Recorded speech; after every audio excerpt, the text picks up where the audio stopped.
आप सबको पाकिस्तान के हाथों भारत के हारने का अब तक बड़ा दुख हो रहा होगा, लेकिन इससे दो बहुत बड़े फायदे भी हुए हैं। पहला फायदा तो यह हुआ कि एक ही रात में हमें यह पता चल गया कि भारत में कितने गद्दार हैं और कौन कौन गद्दार हैं। और दूसरा फायदा यह हुआ कि पूरी दुनिया ने एक बार फिर से देख लिया कि पाकिस्तान का असली चरित्र न बदला है और न कभी बदलेगा।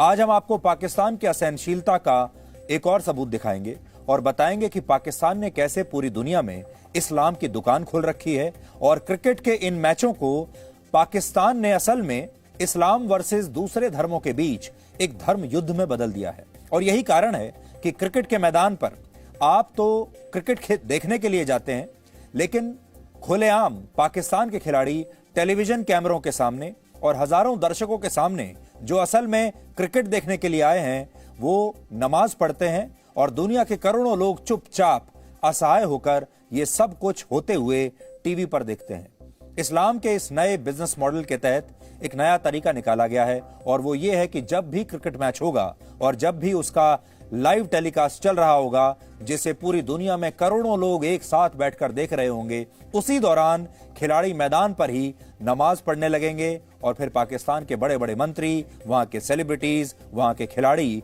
इसे इस्लाम के युद्ध में बदल देंगे और इस तरह से पाकिस्तान इस्लामिक दुनिया का एक चैंपियन बन जाएगा। इसलिए आज हम इस्लाम के इस फैशनेबल बिजनेस मॉडल को डिकोड करेंगे, लेकिन उससे पहले आज आपको एक तस्वीर दिखाना चाहते हैं। आप ये देखिए कि हमारे ही देश में, भारत में क्या हो रहा है। कल्पना कीजिए, आपके घर में किसी की अचानक तबीयत बिगड़ जाती है और उसे अस्पताल ले जाना आपके लिए बहुत आवश्यक है। आप एम्बुलेंस को फोन करते हैं, एम्बुलेंस आपके घर के पास पहुंच भी जाती है, लेकिन फिर पता चलता है कि वहां कुछ लोग सड़क को घेर कर नमाज पढ़ रहे हैं और 20 मिनट तक सड़क को खोला नहीं जा सकता। तब ऐसी स्थिति में आप क्या करेंगे? आंख बंद करके थोड़ी देर के लिए कल्पना करके देखिए।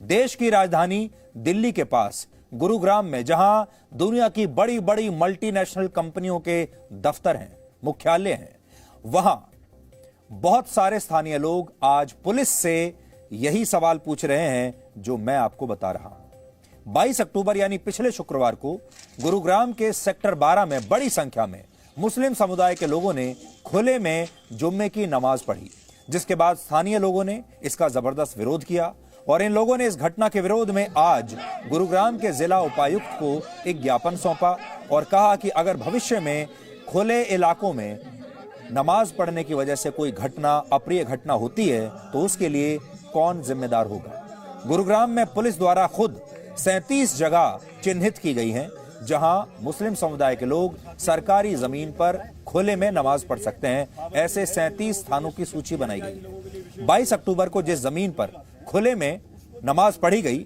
वो जगह भी पुलिस द्वारा निर्धारित की गई जगह थी, लेकिन स्थानीय लोगों का यह कहना है, जो वहां पर आसपास पे रहते हैं, कि जुम्मे की नमाज के दिन इन स्थानों पर इतनी बड़ी तादाद में लोग इकट्ठे हो जाते हैं कि ये जगह भी कम पड़ जाती है और फिर सड़कों और पार्कों को भी, आसपास की जो सड़क हैं और पार्क हैं, उन्हें भी घेर लिया जाता है।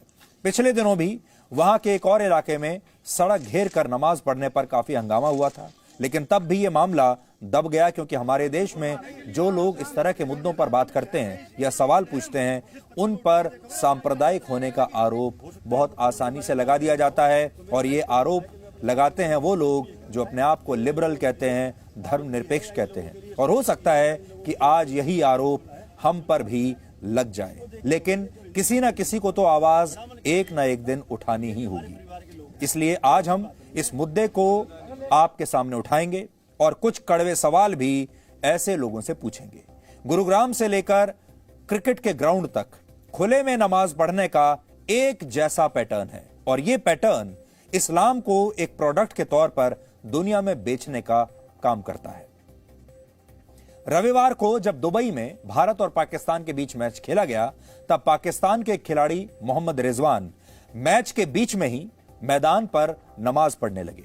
इस मैच में उन्होंने ऐसा 3 बार किया, 2 बार मैच के दौरान और 1 बार मैच के बाद। और ये सब होते हुए दुनिया भर के करोड़ों लोगों ने इस मैच के लाइव टेलीकास्ट के दौरान टीवी पर देखा या जिस भी गैजेट पर वो ये मैच देख रहे थे, लोगों ने देखा। और ऐसे लोगों की संख्या करोड़ों में रही होगी जिन्होंने मोहम्मद रिजवान को नमाज पढ़ते हुए देखा क्रिकेट के मैदान पर। और जो करोड़ों लोग असहाय होकर इस तस्वीर को देख रहे थे, वो ये सब देखने नहीं आए थे, वो क्रिकेट देखने के लिए आए थे, वो मैच देखने के लिए आए थे। लेकिन मोहम्मद रिजवान ने बड़ी चालाकी से मैच को यानी खेल को धर्म के साथ जोड़ दिया और बता दिया कि उनके लिए खेल नहीं, धर्म ज्यादा जरूरी है। और धर्म इंतजार नहीं कर सकता, नमाज इंतजार नहीं कर सकता, मैच तो इंतजार कर लेगा।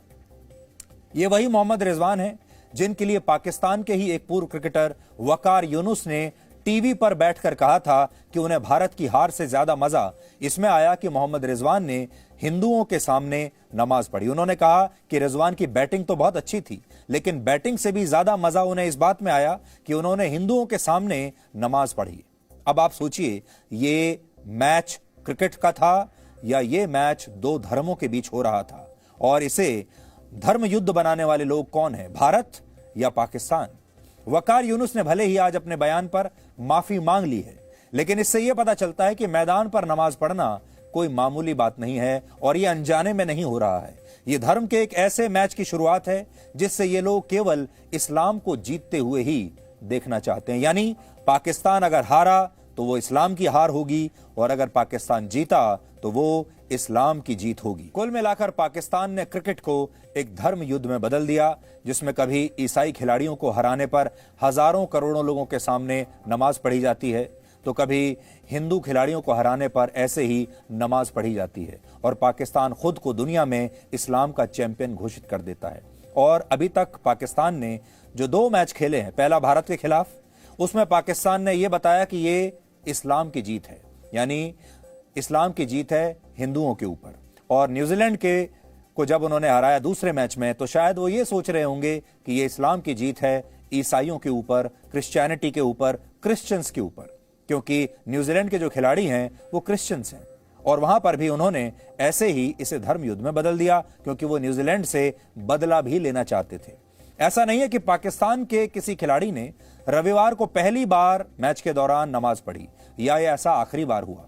वर्ष 2015 में जब पाकिस्तान के ही एक और खिलाड़ी मोहम्मद हफीज ने मैच के दौरान ग्राउंड पर नमाज पढ़ी, तो पाकिस्तान के एक अखबार ने इसे द स्पोर्टिंग सजदा कहा था, यानी वो इस पर गर्व महसूस कर रहा था।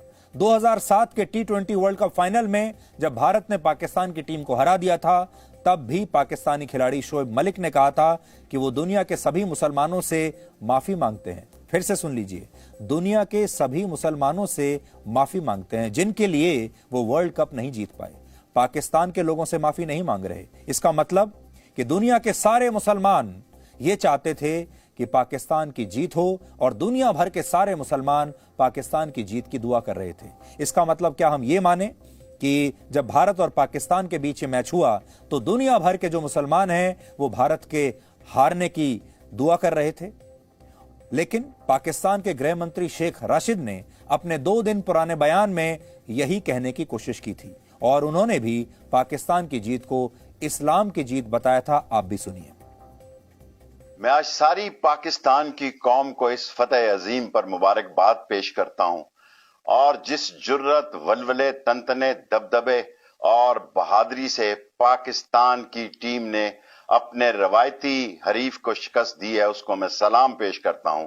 और आज सारे आलमे इस्लाम में पाकिस्तान ने अपनी सलाहियतों का लोहा मनाया है।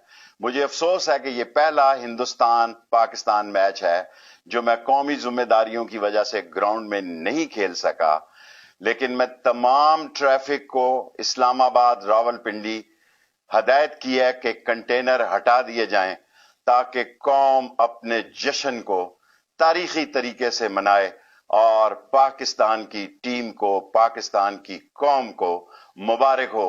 आज हमारा फाइनल था, हमारा फाइनल आज ही था और दुनिया के मुसलमान समेत हिंदुस्तान के मुसलमानों के उनके जज्बात पाकिस्तानी टीम के साथ थे।